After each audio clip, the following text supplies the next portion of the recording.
Olá pessoal, tudo bem? Hoje com um tema bem interessante para você, hein?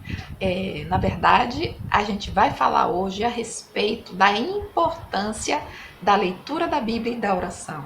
Você com certeza quer ter essa prática na sua vida, né? Mas a pergunta é, Sandra, como ler a Bíblia e como orar todos os dias?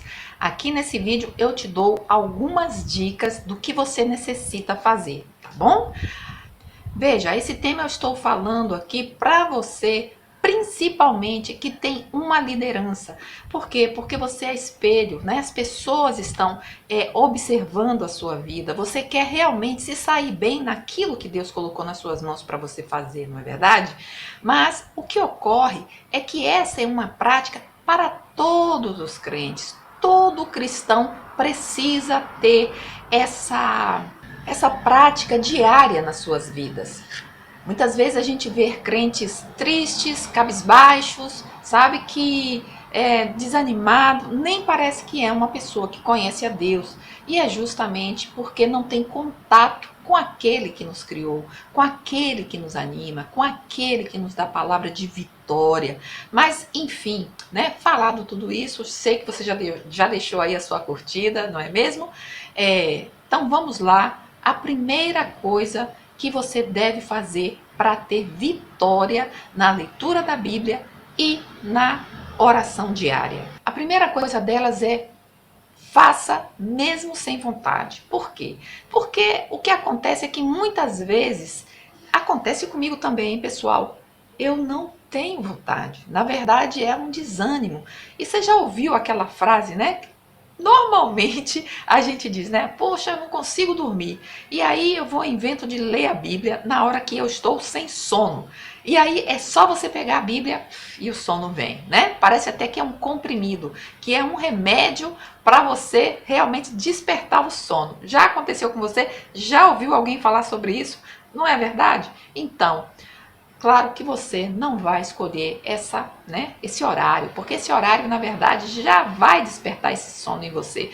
Mas, claro, tenha uma prática na sua vida, né? Mas, de qualquer forma, a primeira coisa é não tá com vontade, tá desanimado, é quando você mais necessita fazer isso.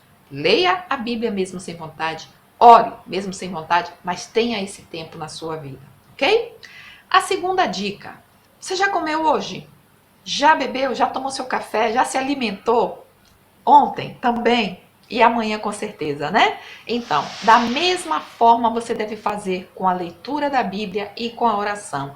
Fazer com que essas atividades seja algo que já esteja aí fazendo parte, um hábito da sua vida. Não deixe isso, sabe, como aquela coisa que se der, se sobrar um tempinho, a gente, na verdade, sabe que nunca sobra um tempinho, né?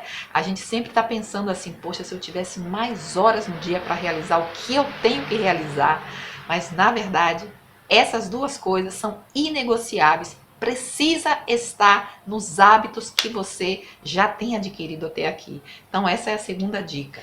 Bem, sempre vamos ter, né? Necessitamos algumas metas quando colocamos isso, né, no nosso coração, né? Você agora decidiu que você vai começar a fazer isso. Então, o que acontece é que um dia não é igual ao outro dia, né? E a gente sabe muito bem, de segunda a segunda, cada dia, às vezes foge do nosso controle.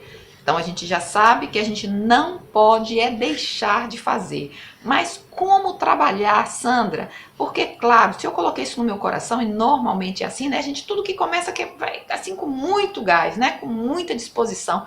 E aí começa a caminhar e vê que a coisa não vai subindo assim, às vezes dá aquela despencada, né?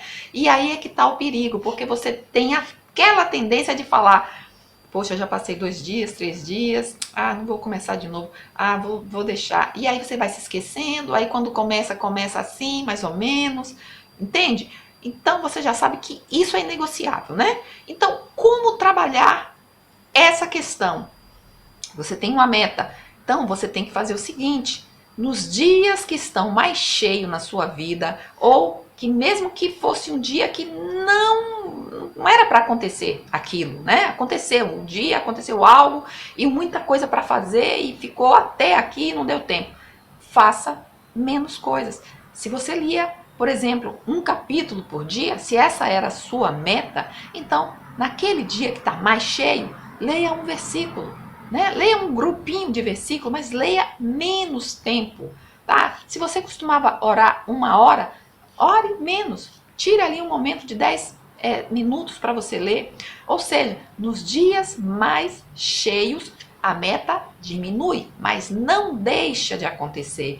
Nos dias que estão mais tranquilos, a meta aumenta. E você então volta a ser um capítulo e um tempo mais grande, né? Um tempo mais largo de oração com o Senhor, né? Um tempo maior de meditação, de colocar diante do Senhor as suas questões, entende? O importante é que isso não deixe de acontecer.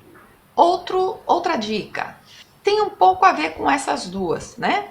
Acabou que você não teve jeito de controlar e acabou falhando. Não deixe passar muito tempo. Recomece o quanto antes possível.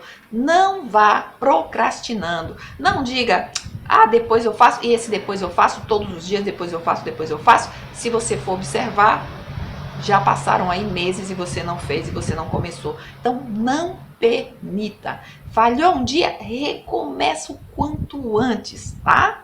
Mais 2 dicas e nós terminamos sobre esse propósito de realmente começar a ter mais comunhão com o Senhor. E são as seguintes.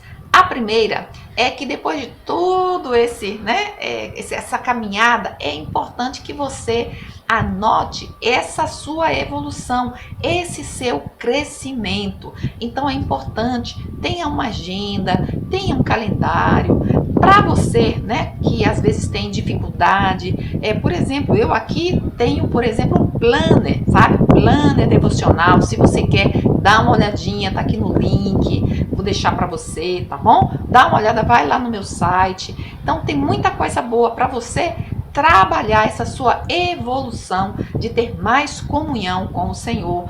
Tem o planner, que é o Jardim Secreto de Deus, que eu tenho certeza que você vai amar. E então, pessoal, marcando essa sua evolução, você sabe muito bem aonde você, né? Se você está caminhando bem, se está tendo alguma falhazinha, né? Como recomeçar, não deixar realmente de desistir. Como se diz por aí, né? Não pode jogar a toalha, né? Não pode chutar o pau da barraca. Por quê? Porque o nosso último, ou a nossa última dica tem a ver com isso. O que o apóstolo Paulo falou lá em Efésios? A respeito, né, das nossas lutas espirituais. Nós temos inimigos, né? E a Bíblia diz lá em Efésios, diz assim, olha, pois a nossa luta não é contra seres humanos, mas contra os poderes e autoridades, contra os dominadores deste mundo de trevas, contra as forças espirituais do mal nas regiões celestiais. Ou seja, não espere que vai ser fácil. Agora que você tomou essa determinação, que você tem esse propósito no seu coração de ter mais comunhão com o Senhor, de buscar santidade na sua vida, de querer realmente uma vida, né, de crescimento espiritual, de conhecimento da palavra do Senhor, com certeza os inimigos vão se levantar, inimigos espirituais vão se levantar e vão colocar obstáculos. Mas como nós sabemos que estamos numa guerra espiritual, algo invisível que nós não vemos, então você tendo ciência disso, você já vai estar com mais responsabilidade das atitudes que você precisa levar em conta, que você necessita ter em consideração, ok? Bem, pessoal, você gostou dessas dicas? Qual é a mais fácil para você? Qual é a mais difícil que você tem enfrentado? E vou dizer outra coisa para você. Me segue lá no Instagram, que lá você encontra mais informações para abençoar a sua vida, também no Telegram, todo aqui abaixo nos comentários, tá bom?